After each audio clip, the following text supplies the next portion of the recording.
Listen, there's absolutely no benefit to the player when they're getting tagged, right?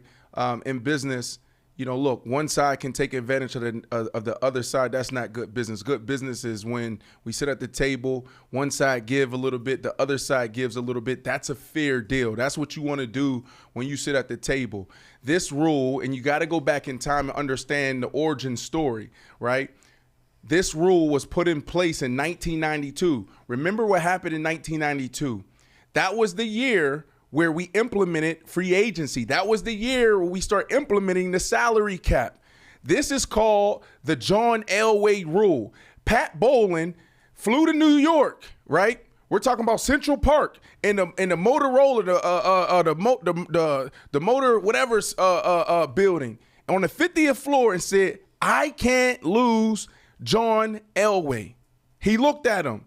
And you know what? After about 3 weeks of going back and forth and negotiating, the league came out with the franchise tag so Pat Bowlen can keep John Elway.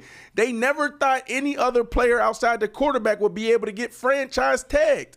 So now you look, how many years later, 2040, how many years is that? Help me out. Fact check it. I can't even count tonight. But all these years later, we still have the franchise tag in place. In 2011, the collective bargaining agreement was up, right? We had an opportunity as players to push back on the franchise tag, and we didn't.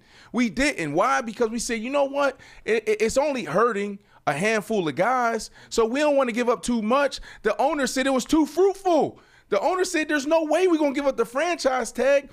They can go out there and franchise tag a guy back-to-back-to-back seasons if they want to. That is not okay. Why isn't it a fair deal? Because I say this at the top of this point. Because if a guy goes out there and snap his ankle, tear his ACL, have an Odell Beckham Jr. moment, now he has no opportunity to recoup what he potentially could have had in the future. This is not a good deal, and it's time for the NFL players to stand up and get this shit banned. NFL owners, this is not a good deal. You need to throw this shit out. This John Elway rule, a.k.a. the prison rule, the prison tag, it needs to be banned from the NFL. And now we can't wait 5 years, 6 years when we sit at the table again for collective bargaining. It needs to be done. That's my point.